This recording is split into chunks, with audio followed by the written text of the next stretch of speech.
In this lecture, we are going to discuss about one-dimensional conduction problem in continuation with the last lecture.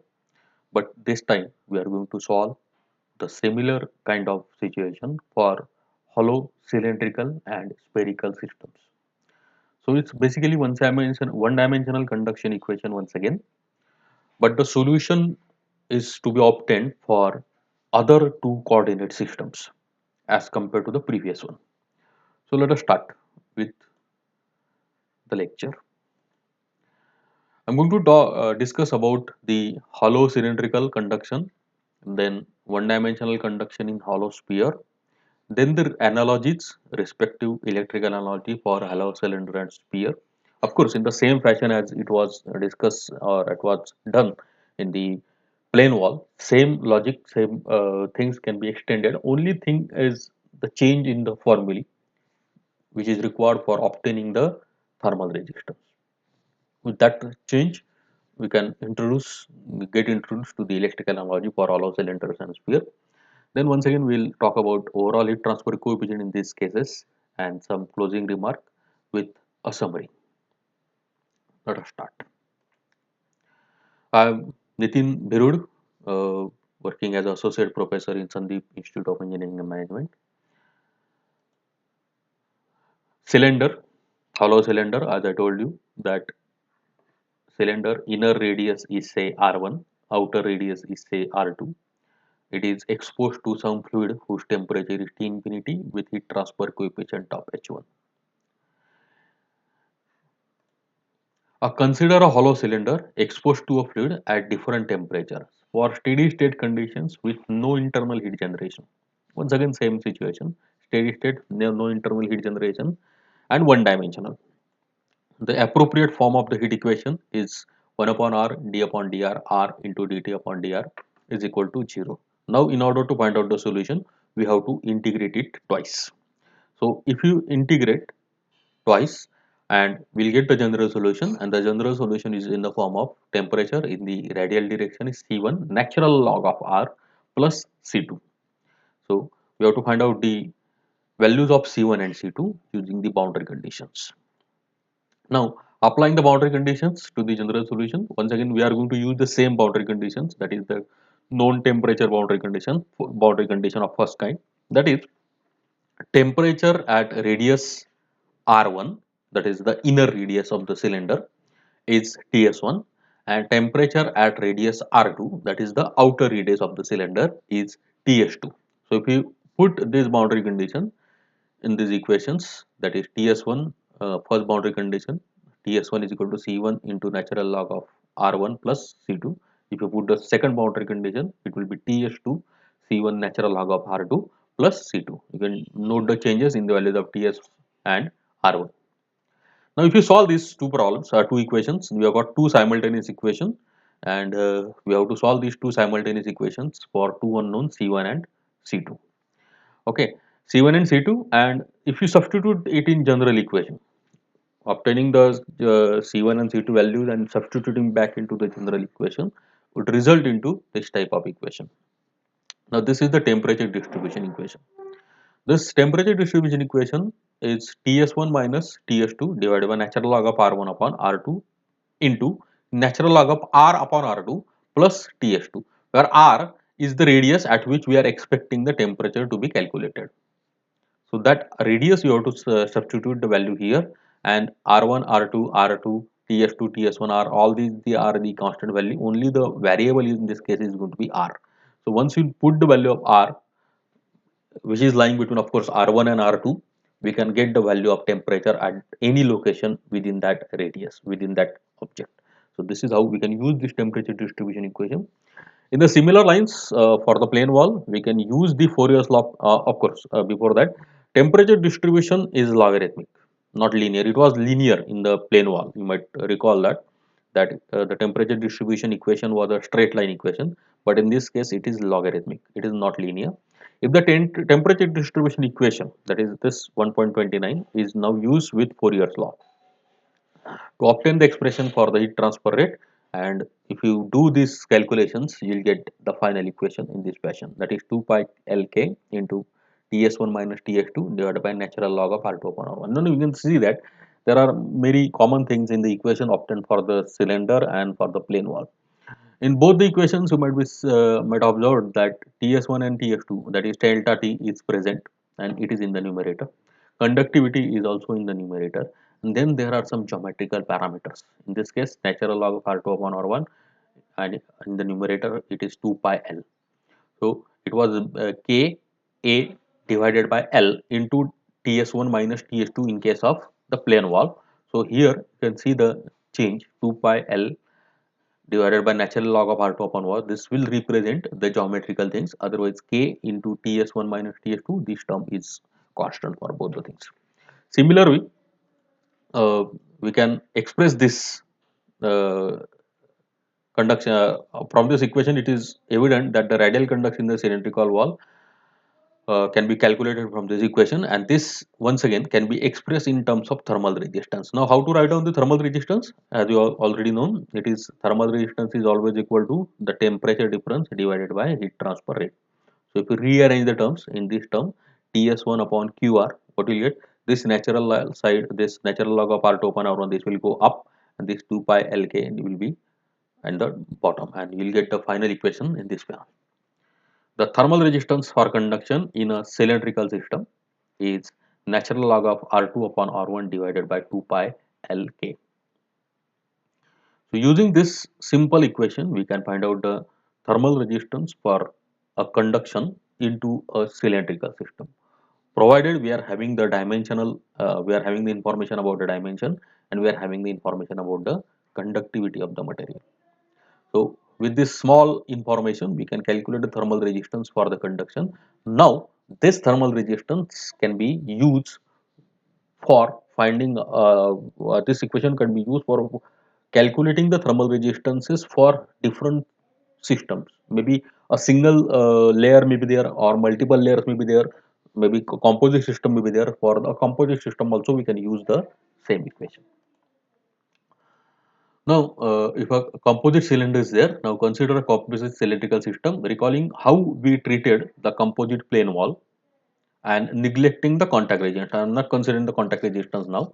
Of course, contact resistance is going to be there, it has to be considered, and it is going to be in series with the resistances of the object. So there is no doubt about that. But right now, just in order to simplify the things, we can ignore the contact resistance. Whenever it is required, we can simply add it in series with all other resistances. So that's not a big issue. So this is the cylindrical wall. You can see that there are three layers now. Inside there is convection, outside there is convection. So totally three layers, three resistances in series for the layers, and two resistances for convection. So the entire circuit will become of five resistances, five thermal resistances. Out of that, two are for convection and three are for the materials or the conduction resistances. So if you know the temperature, inside temperature of the fluid and outside temperature of fluid, and if you are in a position to find out all the thermal resistances, simply you can use delta T upon total thermal resistance, and you can find out the thermal heat transfer rate in the radial direction for this. So what we need for finding out the problem, for finding out the solution of this problem, are the values of R1, R2, R3, the values of the inside and outside temperature along with the heat transfer coefficients, and the thermal conductivity of these respective materials. With this brief information only, we can find out simply the rate of heat transfer like this. The equation is in this fashion. This is the convective resistance, this is the convective resistance for the outer side, and all these three are the material resistance. You can see that how they are written. It is R2 upon R1 for the first layer. So outer radius of the layer is R2, the inner radius is R1 divided by 2 pi Ka. Ka stands for the thermal conductivity of the first layer. In the similar fashion, for the second layer, I am writing R3 upon R2. That is, R3 is the outer radius of the second layer, and R2 is the outer inner radius of the second layer, and then divided by 2 pi Kb into L. Kb means the thermal conductivity of the material B, or the second material. Then plus natural log of R4 upon R3. So outer radius is of the third layer is R4, inner radius is R3. So the respective layers, the radius of the respective layer is to be considered. Okay, so this is a simplified form of this equation, and it can be used for finding out the heat transfer rate in practice. The above result, once again, like the plane wall, we can write down this simple results into overall heat transfer coefficient term.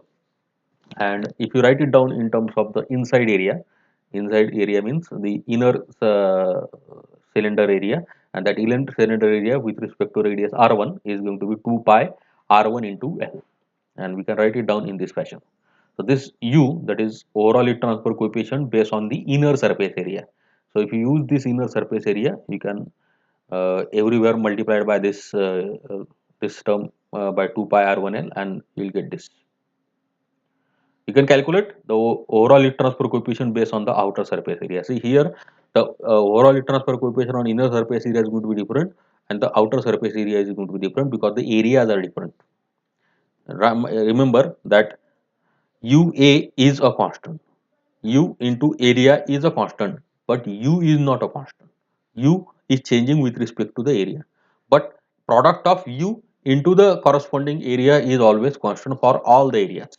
Means if you can calculate for R1, for R2, for R3, R4, whatever you want, you can calculate, but that overall heat transfer coefficient multiplied by the corresponding area is always constant, but U is not a constant in a cylindrical system. For plane wall, is the case was different because every area was same. There was no change in the areas. In radial system, Q is a constant, rate of heat transfer through the system is a constant, but the heat flux is not a constant because the area is changing. At inner surface, the area is 2 pi R1 into L. At the outer surface, area is 2 pi R4 into L. So area is different, and that's why the heat flux at the outer surface is different, although the rate of heat transfer is constant. This is very important observation. You should remember this. Now we can repeat the similar type of calculations for a spherical systems. Consider a hollow sphere with inner and outer radius are exposed to different fluids at different temperatures as shown in figure. For steady conduction, we without no generation the appropriate form of heat equation. So let us consider a similar kind of system. Inner radius of the radius sphere is R1, outer radius is R2. The inner surface is at temperature Ts1, outer surface is at temperature Ts2, and the heat is getting transferred. We are ignoring the heat transfer in the other direction. So considering the radial heat flow only, the equation is 1 upon r square d upon dr, r square into dt by dr is equal to 0. Now this r square can be carried directly into this side and it will become 0. So it will be reduced to d upon dr, r square dt upon dr. So if you integrate it twice, you will get the temperature distribution equation in this fashion. That is T. You can carry out these integrations and you will get this C1 upon R plus C2. Now our interest is to find out what is the value of C1, what is the value of C2. For that, once again, we are going to use the boundary condition. The boundary condition is same like the cylinder. The temperature at R1, that is radius is equal to R1 is Ts1. Temperature radius is equal to R2 is Ts2. If you put all these boundary conditions into this equation, 1.35, you will get the results, and if you substitute the first boundary condition, it will be like this: Ts1 is equal to C1 upon R1 plus C2.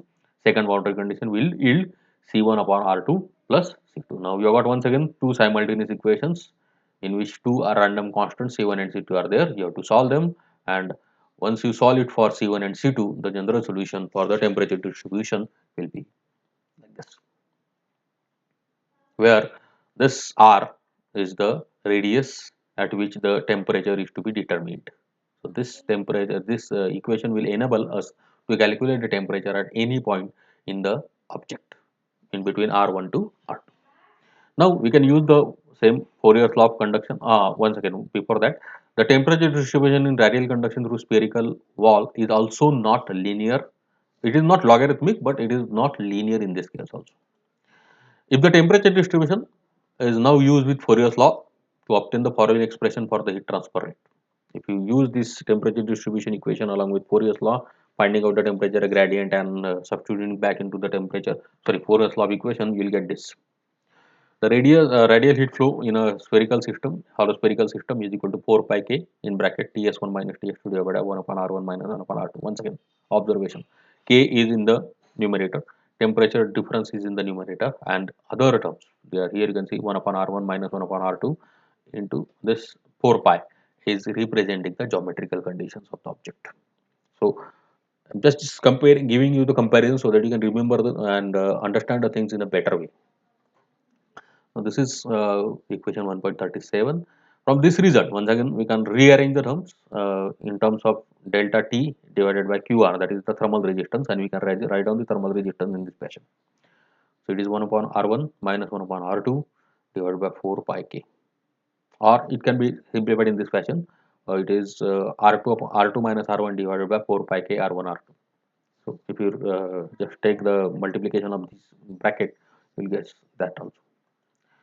So this is the equation which is used for finding out the heat transfer thermal resistance for the hollow cylindrical system. Now, once again, the same logic, uh, electrical resistances in series and parallel is applicable to the spherical things also. So, spherical composites can be treated in the same way as composite walls and cylinders.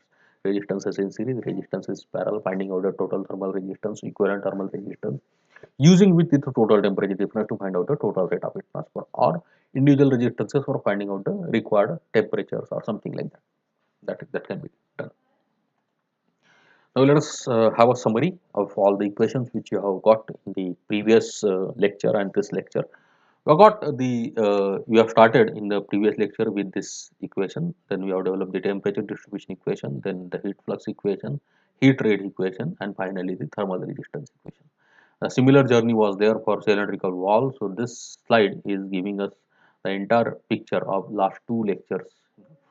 For solving the problems numerical, this particular thing is important for us, because we are interested in finding out the thermal resistances, individual values of the thermal resistances, and using those individual values of thermal resistances in series and parallel, whatever you can find out the network value, network to total thermal resistance, and using the total thermal resistance along with the total temperature difference, we can find out the rate of heat transfer in these things.